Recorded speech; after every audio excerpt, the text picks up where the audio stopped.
01 տոնային է, երեխեք ջան, 01 տոնայինի հետ կսում եմ 03 կոնսիլեր,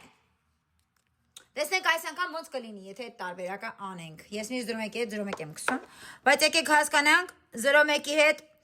03 կոնսիլերը ոնց կնստի, ահա, հիմա, քանի որ եղունգ ունեմ և գլուխս կարողանում եմ քորել երեկվանից, ես չեմ կարող անել կոնսիլեր